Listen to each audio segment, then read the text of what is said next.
జై సద్గురు బ్రహ్మరాజుకి జై. శ్రీ అచలానంద సంపూర్ణాంబ సమేత శ్రీ పరిపూర్ణానంద ఎర్రగుంట సుందర రామయార్య రాజయోగి సద్గురు ప్రభు మహారాజుకి జై. శ్రీ అభయానంద చిట్టేటి కోదండరామయ్య తండ్రికి జై.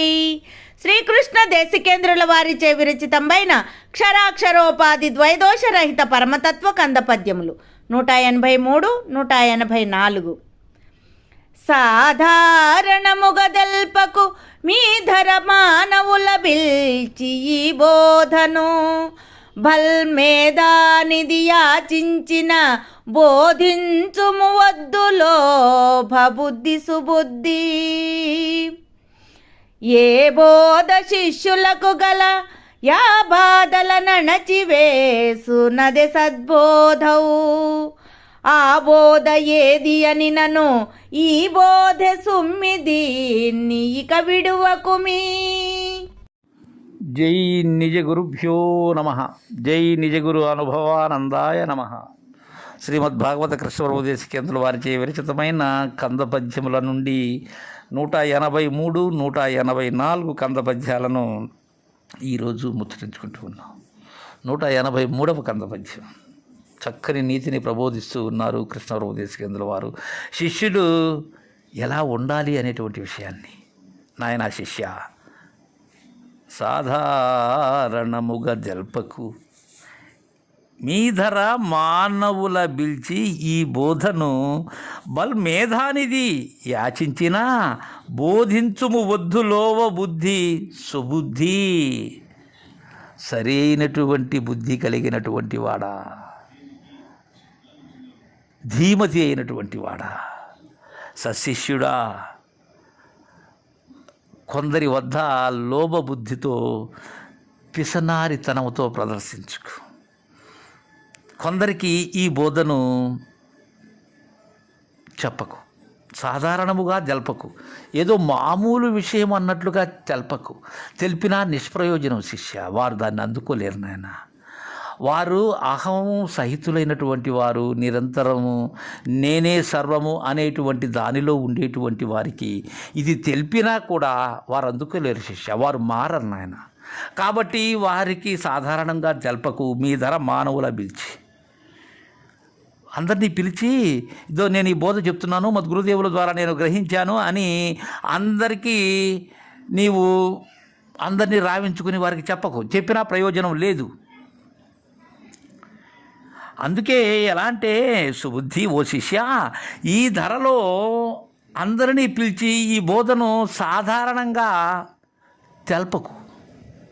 అయితే బల్మేధానిది యాచించిన, చెప్పిన వెంటనే గ్రహించేటువంటి సశిష్యుడైనటువంటి వారు, సూక్ష్మగ్రాహి అయినటువంటి శిష్యుడు యాచించినట్లయితే, గురుదేవా నాకు ఆ గురు గోప్యాన్ని ప్రసాదించి భ్రాంతిరహితుని చేయమని వేడినట్లయితే, వారలా కోరినట్లయితే, శరణాగతి చెందినట్లయితే బోధించుము. ఆలస్యం చేయకు శిష్య. అలాంటి వారికి బోధించు. వద్దు నాయన లోభబుద్ధి. వారికి బోధించేందుకు మాత్రం ఎప్పుడు కూడా లోభబుద్ధిని ప్రదర్శించకు శిష్య.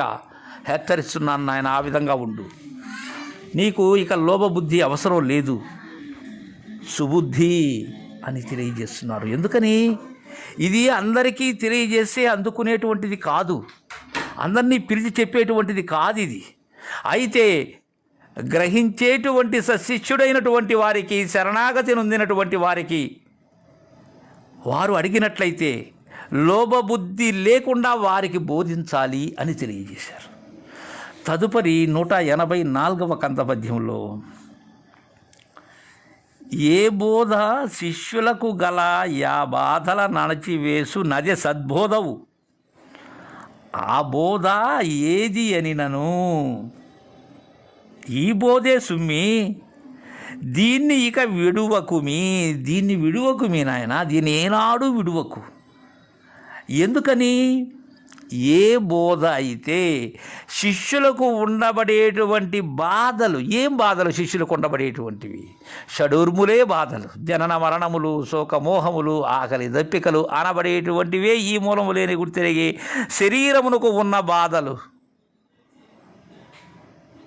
జననమనే భ్రాంతి, మరణమనే భయం, ఈ ఘోర సంసారమును దాటలేనటువంటి బాధలు. ఈ బాధలను అణిచివేసేటువంటిది ఏ బోధ? అలా అణచివేసేటువంటి బోధే సద్బోధ అవుతుంది. అదే సత్యార్థమైనటువంటి బోధ అవుతుంది. అదే నిజగురు బోధ అవుతుంది. అదే సాంప్రదాయక బోధ అవుతుంది శిష్య. అదే శివరామ దీక్షితుల బోధన ఆయన. అది ఏ బోధ శిష్యులకు గల యా బాధలను అణచివేసు నదే సద్బోధవు. ఆ బోధ ఏది అని నన్ను, ఆ బోధ ఏది అంటే ఏదది? ఆ బోధ ఏ బోధది? శిష్యుల యొక్క బాధలను అణచివేసేటువంటి సద్బోధ ఏది? ఈ బోధే సుమ్మి, ఈ పరిపూర్ణ బోధే నాయన.